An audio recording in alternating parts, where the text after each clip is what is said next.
Taip, įrašas įjungtas ir pradėsim.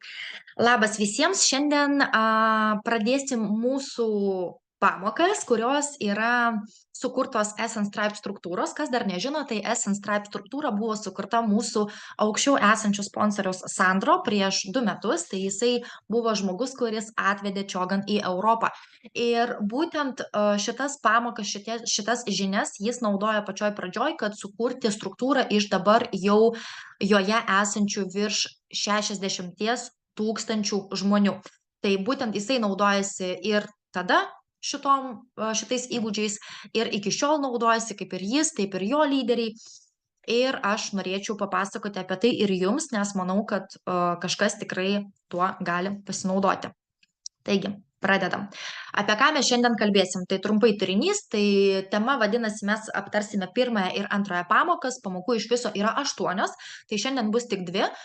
Ir pirma vadinasi potencialių klientų paieška. Taip, turinys. Aptarsime, kokie yra žmonių tipai tinkliniam marketinge, aptarsime, jūs galbūt pagalvosite, koks tipas esate jūs, tai ar jūs pozeris ar mėgėjas, kaip dirba profesionalas, aptarsime. Taip pat noriu paminėti, kad va čia yra tokie žodžiai kaip pozeris, tai yra vertimas iš anglų, vokiečių, aš iš rusų bandžiau visaip išversti, bet kai kurių žodžių tiesiog galbūt nėra lietuvių kalboje, arba tiesiog aš jų nežinau, tai nekreipkite dėmesio, svarbiausia, kad jūs suprastumėt, ką jie reiškia. Pakalbėsime apie kontaktų sąrašą ir koks yra geras kontaktų sąrašas. Taip, pradedam. Tinkliniam marketinge egzistuoja 3 žmonių kategorijos. Tai yra pozeriai, mėgėjai ir profesionalai. Ir tai šitos kategorijos egzistuoja ne tik tinkliniam marketinge, bet ir kitose versluose, nesvarbu, koks tai verslas bebūtų, ir paprastam darbe egzistuoja tokie žmonės. Ir būtent šiandien, bet mes šiandien pakalbėsime grinai apie tinklinį marketingą, kokie tie žmonės yra ir kaip jie dirba ir ką mes turime su jais daryti. Pirma kategorija – pozeris. Taip, tai šitas žmogus ateina į verslą ir jis taip, kai jūs jam pasiūlote verslą, pas jį iš karto atsiranda mintis, galbūt jisai sugalvoja 3-5 potencialius savo klientus, pagalvoja, bet aš gal galėčiau sesiai pasiūlyti, galbūt ten mano draugė turi grožio saloną, arba yra manikiūro meistrė, arba blakstienų meistrė, aš šiaip galėčiau jai pasiūlyti. Galbūt ten mamos paprašysiu, kad paklaustų draugių. Tai mintyse kažką savo pagalvoja ir viskas. Šitas žmogus ieško maksimumo naudos, dedant kuo mažiau pastangų. Taip, tai ką jis galvoja, kad aš ateisiu, ten ką nors padarysiu, aš pavyzdžiui, ten turi 1000 sekėjų Instagrame arba 3000 draugų Facebook'e ir galvoja, aš ten kartą per savaitę įmesiu kokį istoriją ir mesiu kokį postą ir pas mane ateis labai daug klientų, visi iš manęs kažką nusipirks, aš užsidirbsiu 1000. Taip, bet 80% žmonių mūsų versle yra pozeriai. Ir ką aš noriu jums pasakyti, kad kažkada ir aš tokia buvau, kažkada, nuo to aš pradėjau. Ir galbūt ir jūs dabar esate šitoj pozicijoje, tačiau viskas su to yra tvarkoj, mes visi nuo kažko pradedam, mes niekas iš mūsų netampa profesionalais iš karto ir iš to galima išaugti. Taip, tai aš vadinu šitas 3 kategorijas kaip evoliucija, MLM, evoliucija tinkliniam marketinge. Taip, kaip žmonės pradeda kaip pozeriai, bet paskui tampa profesionalais. Šitie žmonės į šią profesiją žiūri kaip į loterijos bilietą. Taip, kartais jie gali pagalvoti, kad aš ateisiu, aš ten sumokėsiu už reklamą vienai influenceriai, ten paprašysiu draugės, kad pareklamuotų savo Facebook'e arba savo Instagram'e, kažkur gal kokią nors reklamą dar padarysiu ir aš jau turėsiu didelę komandą ir ateis pas mane daug žmonių ir kiekvienas žmogus, kuriam aš pasiūlysiu, jisai prisijungs. Tai kaip ir, pasiseks, tai pasiseks, nepasiseks, tai ne. Ir šitie žmonės labai, kaip aš ir minėjau, daro mažai, bet tikisi daug. Taip, o mūsų darbas yra būtent apmokinti šiuos žmonės, ką reikia daryti, kaip reikia žiūrėti į verslą teisingai, su kokiu požiūriu reikia dirbti, kad jie iš pozerių taptų jau profesionalais. Bet jeigu žmogus taip ir lieka šioj pozicijai, tai vienintelis realus jų šansas tai yra sėkmė ir geriau, kad ta sėkmė jiems nusišypsotų kuo greičiau, nes jie taip pat neturi kantrybės laukti, taip, nes jie nori visko čia ir dabar. Jie jau rytoj nori užsidirbti milijonų, kuriuos, kaip jiems atrodo, jūs jiems pažadėjote. Pereinam prie antros kategorijos, tai yra mėgėjas. Mėgėjas tai yra tas žmogus, kuris ateina į verslą ir manau, kad tie, kurie jau pradėjo kurti savo komandą, jūs bent vieną tokį mėgėją turėjote savo komandoje. šitie žmonės iš karto turi mintyse arba vat jie ir užsirašo, iš karto padaro sąrašą iš 50 ar 100 kontaktų. Tai tie žmonės žino, kad vat aplink mane, aha, šitai pasiūlysiu kvepalus, tai pasiūlysiu galbūt gyvūnams priemonės, jie iš karto pagalvoja apie kiekvieną žmogų, kuris yra aplink juos, ką jiems galima būtų pasiūlyti. O va šitai aš pasiūlyčiau verslą, o šitai pasiūlyčiau tą. Ir jie jaučia labai didelį entuziazmą ir euforiją, tačiau dar jie neturi tinklinio marketingo įgūdžių ir patirties. Tai yra naujokai, kurie labai yra užsidegę, jie labai nori dirbti, jie labai atrodo, kad nuvers ta prasme viską.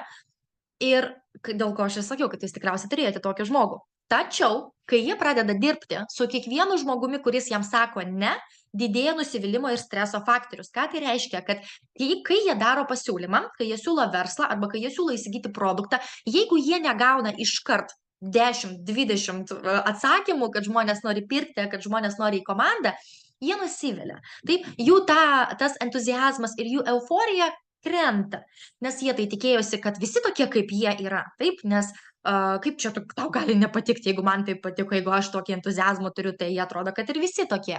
Ir iš tikrųjų man taipogi buvo tokia situacija, kad aš ir dabar aš to kartais nesuprantu, bet aš jau išmokau kaip su tuo susitaikyti, kai man labai patinka produktai, atrodo, aš norėčiau visiems apie juos papasakoti, kokie jie geri, o žmonės nesidomi, atrodo, kaip jūs galite nesidomėti, taigi čia taip įdomu, taip, ir galbūt ir jūs taip galvojate.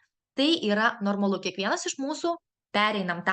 Ir tokie žmonės turi gerus ketinimus, bet ne tokius gerus rezultatus, nes vėlgi galbūt jie neturi dar pakankamai įgūdžių, kad visą savo tą entuziazmą nukreipti teisingai ir teisingai jį panaudoti. Taip, tai šitie žmonės koncentruojasi būtent ant to, kad jiems atsako ne, vietoj to, kad koncentruotis į tuos, kurie atsako taip. Ir jie netgi patys tą pritraukia negatyvą. Žmogus pasakė ne, tuomet mėgėjas, jisai susikoncentruoja, man jau pasakė ne, žmogui neįdomu, čia kažkas su kompanija galbūt negerai, ir jau kitam žmogui jis siūlys nebe su tokiu entuziazmu, automatiškai tas žmogus vėl jam pasakys ne ir taip toliau, ir galų gale žmogus gali iš viso pagalvoti, tai ne man. Tai su tokiais žmonėm mūsų darbas yra jiems paaiškinti, kad visi per tą pereina, per tą nusivylimą, per tą mąstymą, kad nieko nepasiseks, bet išeiti būtent pradžioj, kol dar tu nepadarai visko, tai nėra teisinga.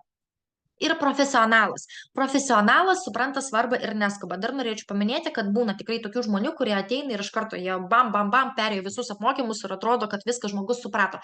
Bet tai yra tikrai minimumas. Dažniausiai profesionalais tampa su laiku. Kažkaip pradeda nuo šitos kategorijos ir tampa šita. Šitas žmogus filtruoja kontaktus tik po to, kai jie yra užrašyti. Tai šitas žmogus užrašo visus savo pažįstamus, mes pakalbėsim vėliau apie tai, kaip tą daryti. Ir jau tada žiūri, kam ką siūlyti, kas kokioje kategorijoje yra, žino, kas turi patirtį, kas neturi, kas ką mano apie tinklinį marketingą, kas perka produktus iš tokių kompanijų, kas kategoriškai neperka. Ir kiekvienas žmogus atsiranda jų kontaktų sąraše, nesvarbu, ar tai sesė, ar tai draugė, ar tai darbo kolegė. Visi absoliučiai atsiranda jo sąraše ir jisai apie kiekvieną žmogų galvoja, kaip būtų galima jam kažką pasiūlyti. Šitas žmogus naudojasi savo atmintim. Tai kai jis pradeda verslą, jis pradeda galvoti ne vien tik tai apie tos žmonės, kuriuos jis pažįsta čia ir dabar, apie savo kaimynus, draugės arba darbo kolegės, bet jisai pradeda ir prisiminti kažką iš praeities.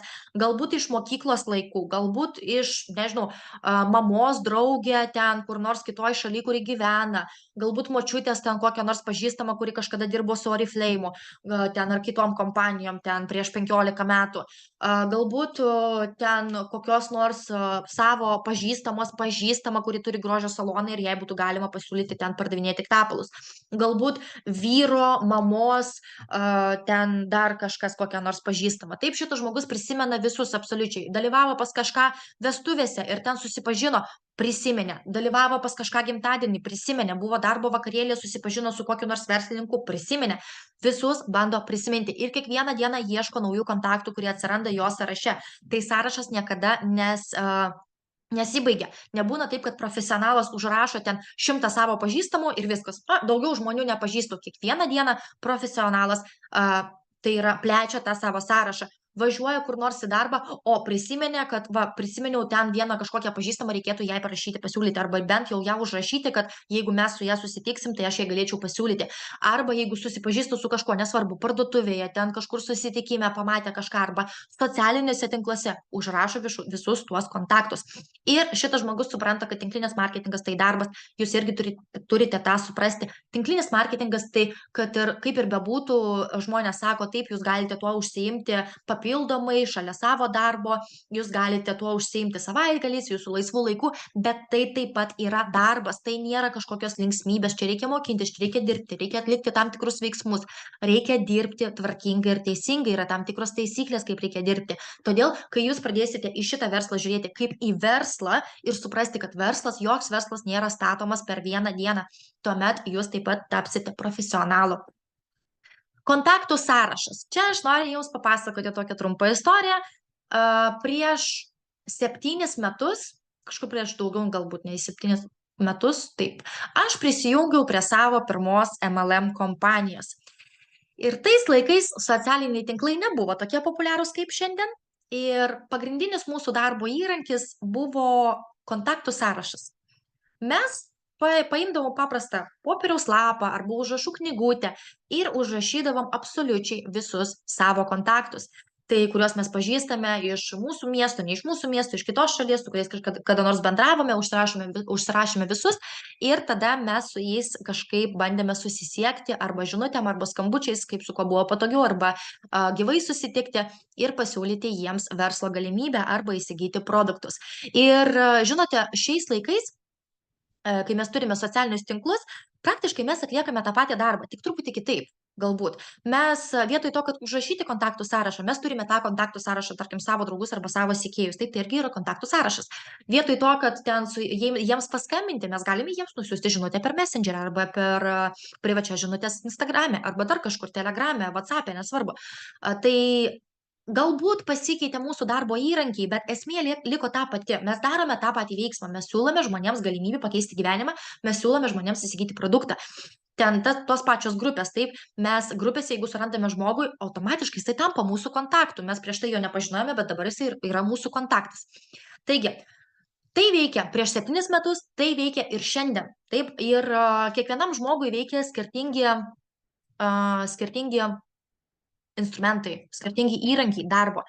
Kažkam labiau patinka dirbti offline, taip, realybėje, susitikti su žmogum, parodyti jam produktus, papasakoti jam verslo prezentaciją gyvai. Kažkam labiau patinka dirbti online, nes jis neturi laiko galbūt, taip, jisai nenori susitikinėti, jisai bijo, jisai drovisi, jisai galbūt dar neturi tiek patirties ir galvoja, kad jisai nėra pasiruošęs. Ir jam yra paprasčiau dirbti online. Kažkam yra paprasta paskambinti kitam žmogui, kažkam yra paprasčiau parašyti žinutę. Mes visi esam skirtingi ir mes visi turime pasirinkti tuos įrankius, kurie tinka mums, bet reikia žinoti visus įmanomus įrankius, kad jūs turėtumėt iš ko rinktis. Taigi, kaip kontaktų sąrašo pavyzdį aš parodysiu truputį toliau ir taip pat ten bus ir praktinė užduotis, nebijokit, jums nereikės niekam skambinti kol kas ir vėliau galbūt nereikės, tai nereikia išeiti jau dabar, pažiūrėkite iki galo. Pirmas žingsnis, pasistengkite padaryti savo sąrašą kuo platesnį. Ką tai reiškia, kad nerašykite vien žmogaus vardo, parašykite viską, ką jūs apie jį žinote, vardas, pavardė, telefono numeris, kur jis gyvena, ar turi vaikų, ar neturi vaikų, ar ten turi vyrą ar žmoną, kur dirba, kuo mėgsta užsiimti, koks yra jo hobis, galbūt jūs dar kažką apie jį žinote. Taip, tai viską užrašykite ir būtinai palikite vietos, kad jūs galėtumėte vėliau, jeigu su tuo žmogum susisieksite, kad jūs galėtumėte pažymėti, kokia buvo jūsų pokalbio pabaiga, kuom viskas pasibaigė, koks buvo to žmogaus atsakymas. Į savo sąrašą įtraukite visus, apie kuriuos te galite pagalvoti, absoliučiai visus, nesvarbu. Negalvokite apie tai, kai rašote, tai ir bus jūsų praktinė užduotis. Tai pasimkite užrašų knygutę ir visiškai negalvodami, jums nereikės skambinti tiems žmonėms. Tiesiog tai yra netgi tokia užduotis, kuri labai naudinga daryti tiems žmonėms, kurie galvoja, kad jie neturi kam pasiūlyti, kad jie neturi potencialių klientų, kad jie nieko nepažįsta, bet kai jūs pradėsite rašyti sąrašą ir įtrauksite ten visus žmonės, kuriuos jūs pažįstate arba su kuriais kada nors bendravote, aš manau, kad jūs nustebsite, koks iš tikrųjų tas sąrašas yra ilgas. Taigi, kas ten turi būti? Ten gali būti ir jūsų močiutė, kurie yra 98 metai arba mažiau arba daugiau, nesvarbu, jūsų kaimynė, su kuria jūs kažkada bendravot, jūsų vaiko auklė, galbūt auklėtoja darželėje, mokytoja jūsų vaiko, jūsų vyro pažįstami, jūsų tėvų pažįstami, jūsų seni draugai, ten galbūt jūs dabar gyvenate ne savo šalyje, o kitoj šalyje, taip, tai iš savo šalies jūsų pažįstami, jūsų darbo kolegos, jūsų kolegių ten draugai, galbūt, kaip aš ir minėjau, jūs dalyvavote pas kažką vestuvėse ir ten susipažinote, jūsų galbūt sesės vyras, sesės vyro mama, sesės vyro ten dar kažkas, ar ten brolio žmonos, ten kokia nors sesė, ar brolis, ar pusbrolis, jūsų vaikų draugų mamos. Tai absoliučiai visi žmonės turi ten būti, nesvarbu, kiek jiems metų, nu, aišku, vaikų mes ten neįrašome, bet maždaug pradėkite nuo 16-18 metų ir rašykite visus. Ir tiesiog rašykite negalvodami. Visus rašykite ir kol jūs nesustosit, tikrai nesustosit ir padėsit tašką ir pagalvosit, kad čia jau yra visi. Ir jūs nustebsite, koks yra kiekis tų žmonių, kurie yra aplink jūs, kurie jūs pažįsta. Nes mums kartais atrodo, mes kasdien bendraujam, nu, galbūt tai yra 2 žmonės, 3 žmonės, 5 žmonės, nu, galbūt tai yra 10 žmonių. Bet kai mes parašome tą sąrašą, mes matome, kad oho, o mane pažįsta netgi 200 žmonių, ar ten 300, 150 žmonių, jie visi mane pažįsta. Iš tikrųjų, taip. Ir dar gali būti toks dalykas, kad kai jūs parašysite savo sąrašą pirmą kartą, kitą dieną galbūt jums dar ateis mintis, ką nors ten įrašyti. Jūs prisiminsite galbūt kažką iš senų laikų, arba prisiminsite kažkokią situaciją, kur jūs dalyvavote kokiam nors renginy, ką jūs ten dar galite įrašyti. Ir su kiekvieną dieną jūs stebėsite, kaip auga jūsų kontaktai, kurie jau turi kažką su jumis bendro, jau jūs nesate jiems svetimas žmogus ir jūs pamatysite, kad iš tikrųjų žmonių yra daug. Vien jūsų rate pažįstamų draugų yra daug žmonių. Ir kaip minėjau, jo, prisiminkite viską, kiekvieną organizaciją, kiekvieną jūsų veiklą, darbą, viską, ką kada nors darėte. Tai aš, pavyzdžiui, pakeičiau, gyvenant Anglijoje, aš pakeičiau 5 ar 6 darbus, dabar jau tiksliai nepasakysiu, bet kiekvienam darbę, nu įsivaizduokit, bent po 10, po 20 pažįstamų, aš manau, aš surašyčiau drąsiai, plus dar mano pažįstami draugai, mano galbūt giminių kažkokie pažįstami, tai yra gan didelis sąrašas. Antras žingsnis, tai pagalvokite apie savo šeimos narius, ką jie pažįsta. Pagalvokite apie savo draugus, ką jie pažįsta. Jums nebūtina pažinoti tą žmogų tiesiogiai, taip, tai gali būti jūsų draugės draugė, kaip aš ir sakiau, vieną kartą gyvenime matėtės, bet jūs jau kontaktavote su ją, taip, užrašykite į ją. Ir kol kas negalvokite, ką jūs darysite su šiuo sąrašu, apie tai mes pakalbėsime vėliau ir vėlgi paminėsiu, kad tai nėra būtina, tai yra tiesiog rekomendacija, tai aš jums pasakoju, kuo naudojasi lyderiai, kurie jau turi savo komandose 2000, 5000, 10 000, net 60 000 žmonių, jie naudojasi būtent šitais visais žingsniais. Jeigu jūs nenorite tuo naudotis, tinkliniam marketinge nieko nėra būtino, jūsų niekas nieko neverčia daryti, jūs patys pasirenkate savo kelią ir ką ir kaip jūs darysite. Tai jums galbūt šitas metodas bus nepriimtinas, jūs galbūt mėgstate dirbti būtent per socialinius tinklus su nepažįstamais, tai irgi nėra blogas būdas. Bet kaip vienas iš variantų, tai būtent yra šitas. Ir trečias žingsnis, nuolat plėskite savo sąrašą. Būtent todėl profesionalai tai vadina aktyvių kandidatų sąrašu, jis turi nuolat augti. Profesionalai siekia kasdien pridėti ten bent po 2 naujus kontaktus ir kiekvieną dieną užmegzti naujus kontaktus su skirtingais žmonėmis. Tai liečia ir socialinius tinklus taip pat. Galbūt jūs pamatėte kokią nors merginą, kuri jums patiko, kaip jinai veda savo Facebooką arba Instagramą ir jūs pradėjote ją followinti arba pakvietėt ją į draugus ir jūs jau galite su ją pabendrauti, kažką pakomentuoti, jai parašyti savo komentarą. Galbūt jinai prašė patarimų storiuose ir jūs duosite tą patarimą ir jums pradėsite kažkokį pokalbį su ją. Taip, įtraukite ją į savo kontaktų sąrašą. Arba ten galbūt nesvarbu, su bet kokiu žmogum, su kuriuo jūs bendraujate taip ar taip socialiniuose tinkluose, įtraukite jį į savo sąrašą. Pradedate dirbti su naujais žmonėmis, kas tai liečia, pavyzdžiui, darbą, jeigu jūs dabar įsidarbinote į naują darbovietę, įtraukite visus į savo sąrašą, nereikia galvoti, kad, ai ne, aš jam nesiūlysiu, jis iš manęs nepirks, jūs niekada nežinote, pirks, nepirks, tai jau yra to žmogaus pasirinkimas, galbūt jis pamatys jūsų story ten Facebook'e ir nuspręs, kad jam būtinai reikia dabar kvepalų, ar jam reikia šampūną, jis nori išbandyti, taip, nespręskite už kitus, tiesiog įrašykite juos į savo kontaktų sąrašą ir tarkim situacijoje, jeigu jūs įrašėte ten savo kolegę, ir jinai pamatė jūsų stories, parašė jums, jinai nori įsigyti kažkokį produktą, jūs, jinai yra mano sąraše. Aš galėčiau, aišku, jūs atsakote apie produktą ir tuo pačiu jūs galite paklausti jos. Apie verslą. Kaip to paklausti, mes taip pat šiandien aptarsime. Ir čia yra pavyzdys, kaip turi atrodyti jūsų sąrašas. Jūs galite tą daryti savo telefone, jūs galite tą daryti kompiuterį, jūs galite tą daryti užrašų knygutėje atskirą kokią nors savo, bet imkite tokią, kuri jums tarnaus ne vienerius metus, taip? Ir kad jūs tą sąrašą galėtumėt plėsti ir jeigu jūs darysite tai raštu, tai būtinai tą knygutę imkite su savim. Tai čia yra pagrindinės kategorijos, ką jums reikia ten užrašyti, tai yra vardas, telefono numeris arba socialiniai tinklai, taip, nes ne visada vardas realybėje atitinka socialinius tinklus, tai būtent kaip su tuo žmogum galima susisiekti, jeigu tai yra Facebookas, parašote Facebooko vardą, jeigu tai yra Instagramas, tai Instagramo nickname'ą, jeigu turite telefono numerį, tai parašote telefono numerį, jeigu turite ir tą, parašykite ir tą, ir tą. Kur jūs su juo susipažinote? Per Facebooką, pabandykite prisiminti, galbūt tai buvo kažkokia diskusija. Jeigu susipažinote gyvai, pabandykite prisiminti, kuo šitas žmogus dirba, kur šitas žmogus gyvena, šalis, miestas, galbūt jeigu jūs nesate tikri, kur jis gyvena dabar, parašykite paskutinę vietą, kur, kaip jūs prisimenate, jis gyveno ir ką jis mėgsta. Jeigu jūs pažįstate bent kažkiek tą žmogų arba jūs turite jo socialinius tinklus, jūs maždaug jau galite žinoti, kuo jis užsiema, ką jis mėgsta. Jeigu nežinote, nebūtina to pildyti, jūs galite tą sužinoti vėliau, kai su juo pabendrausite. Ir būtent šita pamoka pas mus baigėsi, mes iš karto dabar pereisim prie antros. Čia, kas liečia būtent kontaktų sąrašą, tai yra tokie pagrindiniai dalykai. Palaukit.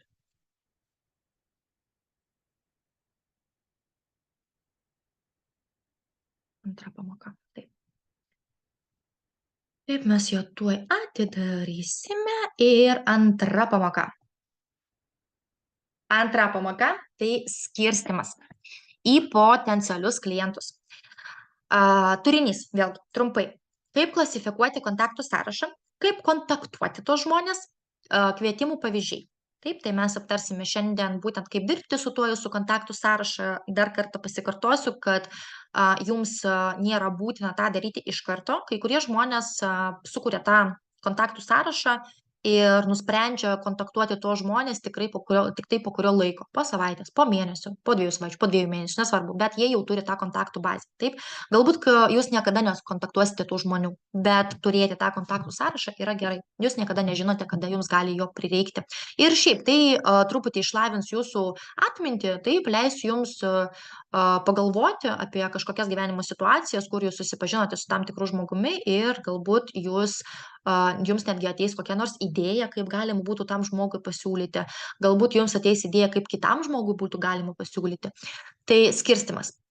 Visus žmonės mes skirstome į kategorijas ir savo sąraše jūs taip pat galite tas kategorijas paskirstyti, tarkim, skirtingom spalvom, jeigu jūs tą darote per kompiuterį arba netgi ir raštu, jūs galite pasiimti markerius skirtingų spalvų ir paskirstėte tuos žmonės į šiltus kontaktus ir šaltus kontaktus. Kas yra šilti kontaktai? Šilti kontaktai tai yra mūsų artimiausi žmonės, tai yra šeima, mūsų draugai, artimieji arba pažįstami socialiniuose tinkluose, tai yra žmonės, su kuriais mes turime kažką bendro, kurie jau mūsų pažįsta, mes pažįstam juos, mes galbūt dalyvavome kažkokiam renginė kartu, mes galbūt bendravome, aptarėme kažkokią situaciją, mes jau turėjome kelis pokalbius, bent jau jeigu mes kalbame apie pažįstamus socialiniuose tinkluose, tarkim, pas mane yra labai daug žmonių, kuriuos aš pažįstu per socialinius tinklus, bet aš nesu jų mačiusi gyvai. Yra žmonės, su kuriais aš dirbu jau ilgą laiką, jau virš 3 metų mes bendraujam, taip aš dabar pažiūrėsiu, ar nėra ne, čia nėra mūsų Zoom'e, bet yra tokių žmonių, kuriuos aš būtent per socialinius tinklus pažįstu jau virš 4 metų, bet mes nesame viena kitos matę gyvai, taip. Bet tai yra mano šilti kontaktai, nes mes ir esam artimai pažįstamos arba pažįstami. Šalti kontaktai. Tai yra tiesiog mūsų pažįstami, su kuriais mes daug bendro neturim, galbūt tai gali būti ta pati kokia nors auklėtoja ten darželė, taip, jūs ten tiesiog bendraujat, labas ate, ten labą dieną iki viso gero ir kažką apie vaiko pasako, tai jūs kaip ir nei jinai jūsų pažįsta, nei jūs ją pažįstate. Tai gali būti kokia nors parduotuvėje kasininkė, darbuotoja, su kuria jūs matotės kaip ir kasdien, bet jūs taip vėlgi, taip, labą dieną, viso gero, jinai mato jūs matot ją, bet jūs nepažįstat viena kitos arba vienas kito. Žmonės, kuriuos jūs pažįstate, bet netiesiogiai. Tai yra jūsų giminių pažįstami, jūsų draugių pažįstami, kaip ir jūs žinote, kad ten pas kokią nors Jūratę yra tokia draugė Agnė, manikiūro meistrė, bet galbūt ir jinai apie jūs žino, bet jūs gyvai nesat susitikusios, jūs nesat bendravusios, tai yra jūsų šaltas kontaktas, bet jūs turite kažką, kas jūs sieja, tai yra jūsų draugė. Ir jūsų sekėjai socialinėse tinkluose. Taip, jeigu galbūt jūs jau jų turite daug, jūs turite mažai, nesvarbu, tai yra jūsų šalti kontaktai. Tai jūs galite visus savo kontaktus suskirstyti į tokias kategorijas. Kaip kontaktuoti tos žmonės? Paimsime pirmą kategoriją, kai jūs labai gerai pažįstate žmogų ir žinote, kad jis yra pasiruošęs jūs išklausyti. Tai gali būti jūsų giminės, jūsų draugai, artimieji, taip, jūsų geri labai pažįstami, su kuriais jūs dažnai bendraujate arba kurie jumis pasitikė, kurie tikrai žino, kad jūs nesiveliate į jokias avantūras, kad jūs nepasiūlysit blogo produkto. Šitie žmonės jumis pasitikė. Ir kaip mes kreipiamės į juos tiesiogiai? Pavyzdys. Labas, Jolanta. Tai jeigu tai yra jūsų gera draugė, savaitgalį planuoju užsukti pas tave kavos ir tuo pačiu paimsiu savo kvepalų mėginėlių lagaminuką. Manau, tau patiks. Taip? Jeigu tai yra jūsų, tarkim, jeigu jūs esate vyras ir tai yra jūsų draugas, jūs galite jam paskambinti, labas, ten, nežinau, Mariau, klausyk, o ar tu neturėtum laiko šį savaitgalį susitikti, aš šiaip turiu čia vieną gerą idėją, prisijungiau prie vieno projekto, ten galima neblogai užsidirbti, norėčiau su tavim tą aptarti.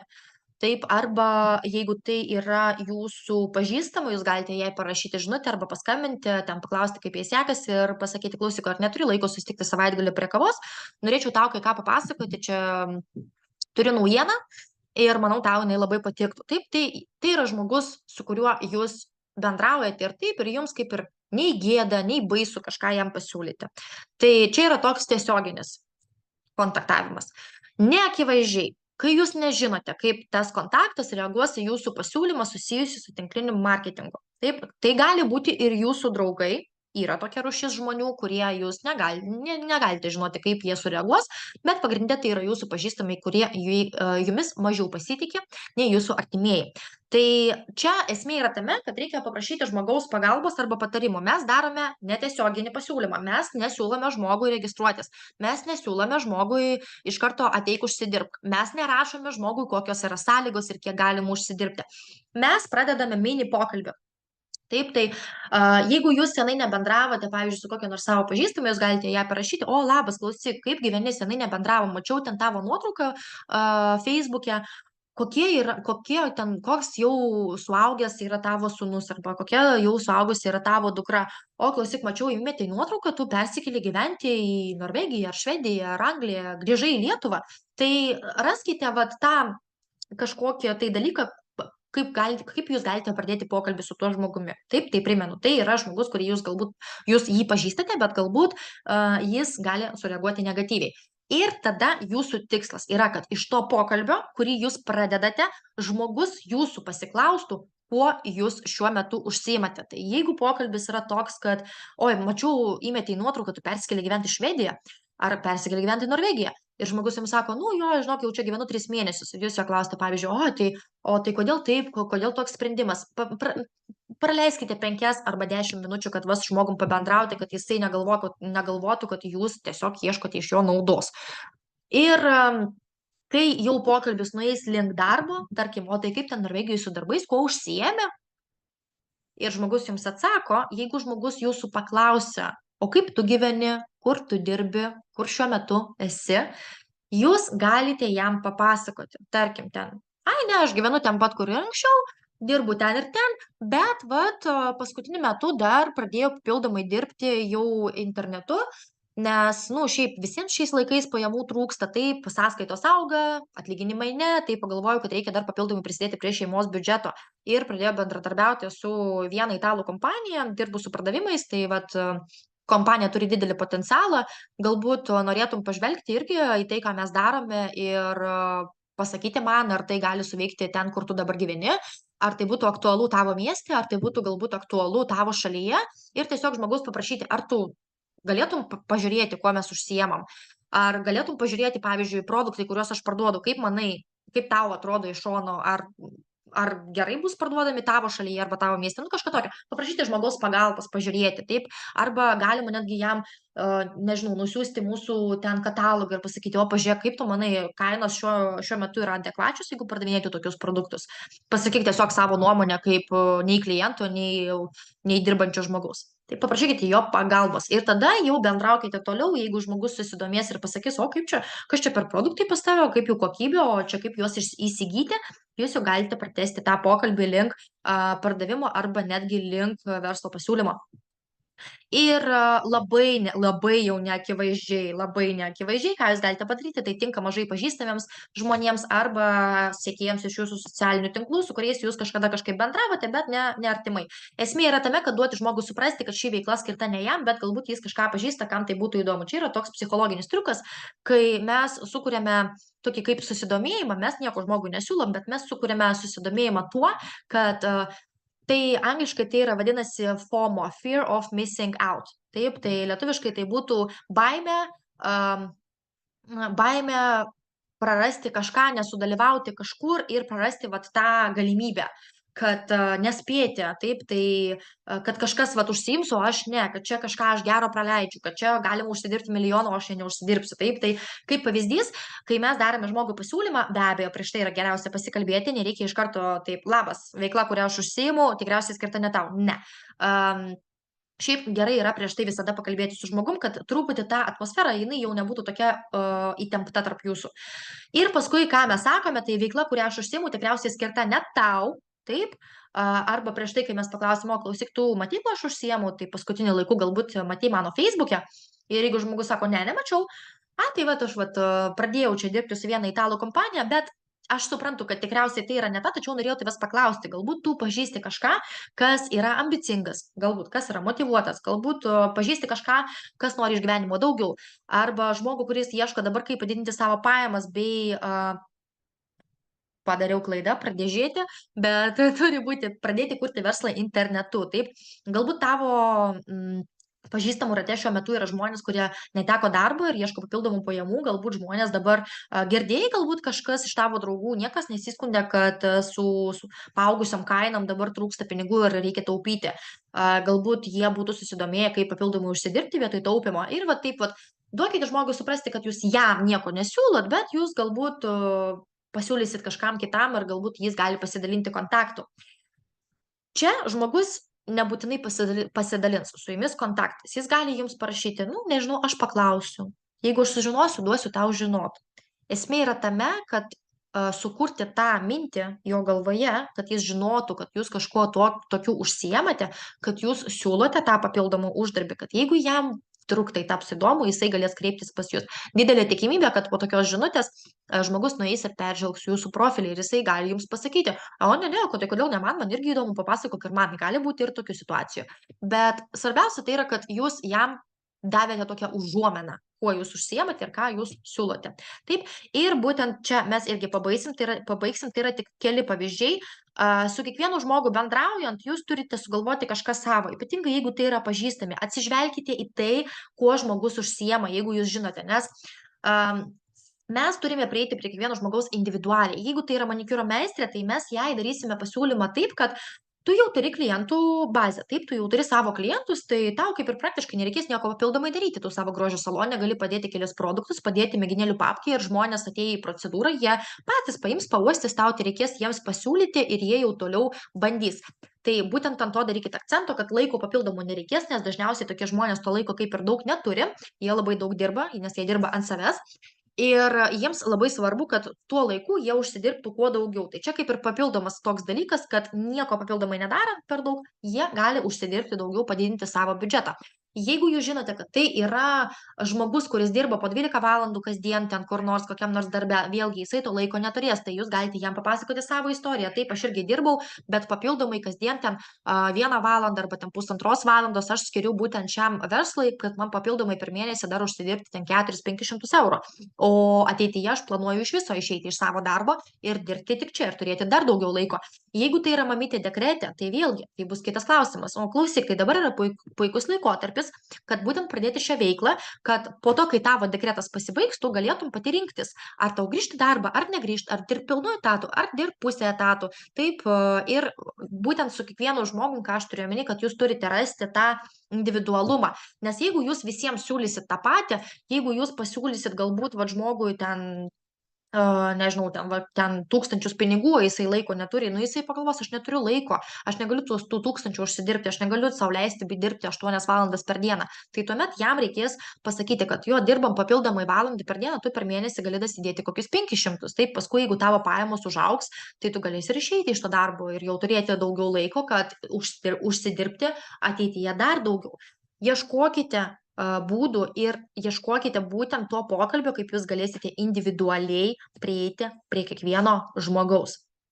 Tai patikėkit man, tai yra daug geriau, nei visiems rašyti tą patį, tokias pačias žinutės, žmonės jau yra nuo to pavargę ir žmonės jausis visai kitaip, jeigu jūs jiems siūlysit kažką susijusiu būtent su jais, nes žmogus pirmiausia pagalvos, kad jūs pagalvojate apie jį, jūs ne šiaip savo nukopijavote iš kažkur tekstą ir siunčiate, jūs leidžiate savo laiką, parašėte teisingą žinutę, pagalvojate, kur jis dirba, kuo jis užsijama, kad pamatėte, kad vaikas gimė, kad yra dekretė moteris, taip, tai vėlgi žmonės tai vertina. Ir praktinė užduotis. Aš šituo Zoomu pasidalinsiu mūsų apmokymų kanale ir ten galima rašyti komentarus. Taigi, nebūtinai šiandien, jūs galite tą padaryti rytoj arba jums tinkamų laikų, paimkite, kaip aš ir sakiau, arba per kompiuterį, arba popieriaus lapą, arba užrašų knygutę ir pradėkite rašyti savo sąrašą. Taip, rašykite sąrašą, kaip aš jums rodžiau prieš tai. Jeigu jums reikės dar kartą pasižiūrėti, bus įrašas, jūs galėsite ten pamatyti, koks tas sąrašas turi būti ir tiesiog rašykite jį savo, ko man reikės iš jūsų, kad jūs paskui komentaruose pasidalintumėt arba nuotrauką, arba screenshotų. Jūs galite uždaryti ten tuos vardus, kontaktus, telefonų numerį ir panašiai. Skaičius, tai prašote 1, 2, 3, 4, numeruokite tuos žmonės. Ir pabaigoje nufotografuokite tą skaičių, koks skaičius jums išėjo pabaigoje. Taip, ir pažiūrėsime, aptarsime, kiek pas ką atsirado tų, atrodo, kad niekas mūsų nepažįsta, nieko mes nepažįstam, bet pažiūrėsim, kiek pas jūs atsirado tų potencialių klientų. Jums nebūtina jiems skambinti, jeigu jūs nenorite, bet jeigu jūs norite arba parašyti, arba paskambinti, arba išsiųsti balso pranešimą, tai balso pranešimas tai yra geriausias būdas bendrauti su žmogum. Tai aišku, pirmą mes jam parašome, tarkim, labas, ten, kaip sekasi, klausyk, aš turiu tau labai gerą pasiūlymą, ar tu nieko prieš, jeigu aš tau užrašyčiau balso pranešimą.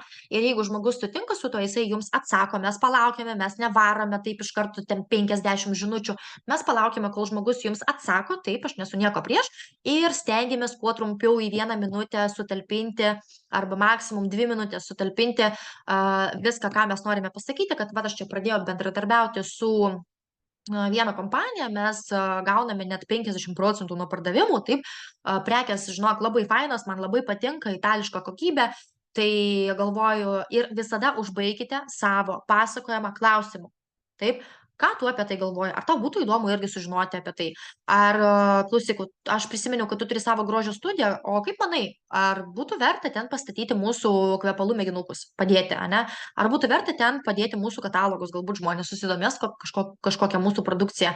Ką tu iš vis manai apie tokią veiklą? Ir užduokite klausimą, kad žmogus į jį atsakytų. Būtinai užbaikite savo tą pokalbį klausimu, kad jūs gautumėte atsakymą. Ir tada jau žiūrėkit pagal situaciją. Žmogus, jeigu sako ne, gerai, jūs pažymite. Pasakė griežtą ne. Pasakė, kad jam įdomu, susidomėjo. Jeigu susidomėjo, tęskite pokalbį, iki kol jūs nepabaigsite jo. Jeigu pasakė, kad pagalvos, vėlgi galite pažymėti, kad pagalvos, taip? Gal jam iš tikrųjų reikia pagalvoti. Gal iš tikrųjų žmogus dabar yra darbe ir jisai negali susikoncentruoti, o ateis vakare namo ir jisai tada apgalvos jūsų pasiūlymą, dar kartą perklausys, perskaitys ir jau tada duos žinoti. Nes kartais ir man pačiai reikia ten pagalvoti 2-3 dienas. Labai priklauso nuo situacijos, nuo nuotaikos, nuo mėnulio fazės, nuo finansinės situacijos, nuo to, kas vyksta dabar gyvenime. Galbūt aš dabar esu labai užsiėmusi ir kažkieno pasiūlymas man yra neaktualus būtent šiandien, bet galbūt rytoj, kai aš turėsiu daugiau laiko, aš galėsiu pasėdėti ir pagalvoti apie tai. Tai taip, jeigu jūs norite kontaktuoti tuos žmonės, prašom, nebijokite, kad jie jums pasakys ne, nebijokite, jie nenustos su jumis bendrauti, dėl to jie neužblokuos jūsų. Labai abejoju, jeigu jūs padarysite gražiai tą pristatymą ir pasiūlymą, tikrai jie jūsų neužblokuos, o kad jeigu ir užblokuos, nieko blogo gyvenime jūsų neatsitiks. Taip, pasaulis nenugrius nuo to. Reiškia, taip reikėjo. Mes kuriam verslą ir mes negalime negalime padaryti taip, kad visiems mes patiktumėm, kad visi mus mėgtų ir galų gale tie žmonės neapmoka mūsų, nei mano, nei jūsų sąskaitų. Taigi, tikiuosi, kad praktinė užduotis yra aiški. Prašau, dar parašykite komentaruose, dar mes turim porą minučių, komentaruose parašykite, ar buvo viskas aišku, nuo vieneto iki 10, vienas neaišku, 10 viskas aišku, kad aš galėčiau pamatyti, ar jums buvo naudinga, ar jums buvo aišku tai, ką aš kalbėjau.